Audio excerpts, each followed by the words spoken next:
Aldarion was the son of Tar-Meneldur the King. Aldarion loved ships and the sea and built the Guild of Adventurers to go on voyages in his ship. Unfortunately for Aldarion, Erendis had a shorter lifespan as she was not part of the Line of Elros and did not share his love of the sea. When Aldarion was 25, he would go with Vëantur to Mithlond in the ship Númerrámar. I would ride the great sea and face the north wind and the east. This year you shall come with me, and we will go to Mithlond and see the tall blue mountains of Middle-earth and the green land of the Eldar at their feet. Good welcome you will find from Círdan the Shipwright and from King Gil-galad. Speak of this to your father. Aldarion would return to Númenor at 39 with gifts from Gil-galad to his father, who would become king, as Tar-Elendil relinquished the sceptre to his son. He would form the Guild of Adventurers due to his love of the sea. He would have a ship, Eldar, built for him as a dwelling place and would sail in it from haven to haven in Númenor. Upon Eldar was the Guild House of the Adventurers, and there were kept the records of the great voyages, for Tar-Meneldur looked coldly on the enterprises of his son and cared not to hear the tale of his journeys, believing that he sowed the seeds of restlessness and the desire of other lands to hold. He would become estranged from his father and stop speaking openly about his desires. His mother, Aldarion the Queen, would support him in all he did. Meanwhile, the adventurers would grow in numbers and esteem of men, calling them Uin and Dili, the lovers of Uinen, and the ships would grow as well. Aldarion would take more and more trips, often being gone from Númenor, though he and his father would soon reconcile when his father announced he was the king's heir at 100. Meanwhile, Aldarion would woo Erendis. He would at first not be super open to the idea of marriage, especially after his father would warn him that he must take a wife one day, though seemingly with no mention of Erendis specifically. Cold is the life of a mariner's wife, and a mariner who is single of purpose and not tied to the shore goes further and learns how to better deal with the sea, Aldarion would insist. However, despite his insistence, he would see Erendis, whom his father would not be displeased, but would rather Aldarion be cured of his restlessness first.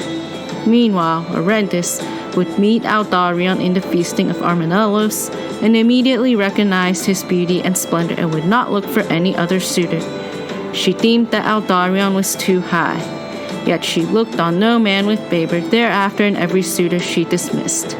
Aldarion would come back with silver and gold 7 years later, and his father was not pleased, saying he'd rather have his son at home than the silver and gold he brought.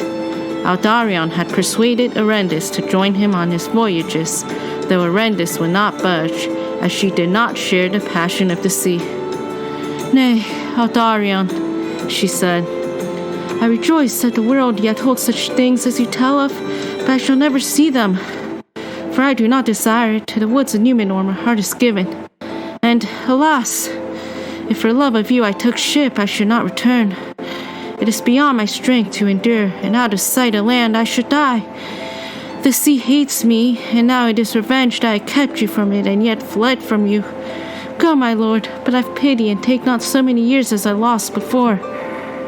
They will have their wedding the next spring to the joy of Meneldur and Aldarion. Erendis would conceive 2 years later, and they will have a daughter, Ancalime, who would later become the first ruling queen of Númenor for 205 years.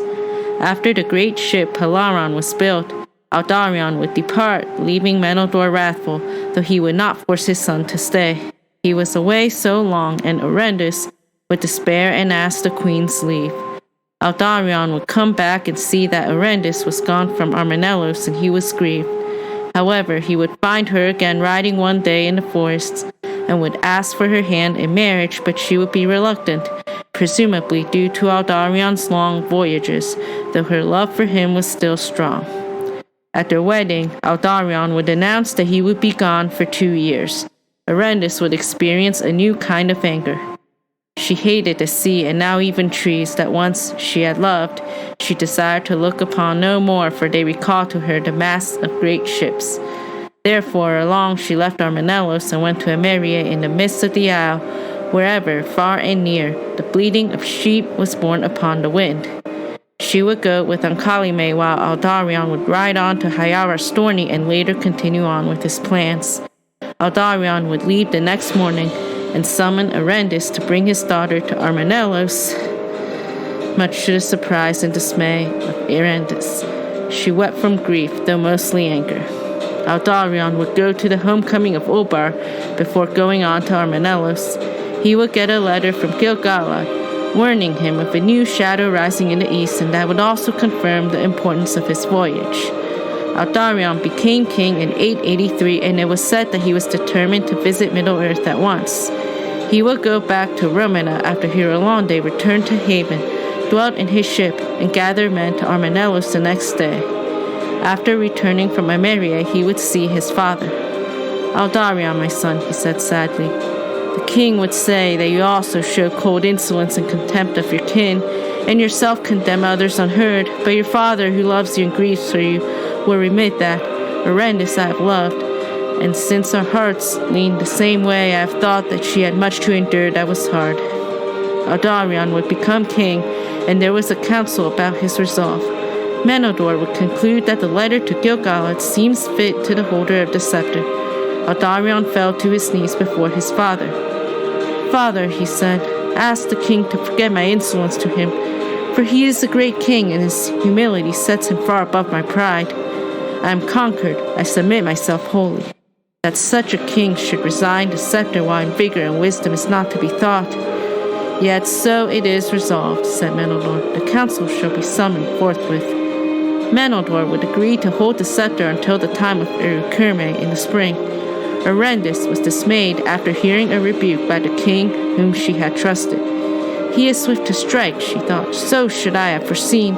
He will strip me of all, but myself he shall not command, though he beat by the mouth of his father." She would beg to Meneldur to consider her daughter's years. Aldarion would read the letter and wonder what else they could hope, and he still insisted on going. Erendis had been staying with Ancalime in Emeria and would make her accustomed to the society of women there, the cool, quiet, gentle life without interruptions or alarms. At old age, Erendis would long once more for Aldarion, and she would leave Emeria after hearing of his last voyage. While it was not known how she died, she met her fate, but only the words "Erendis perished in water in the year 985 remain to suggest how it came to pass.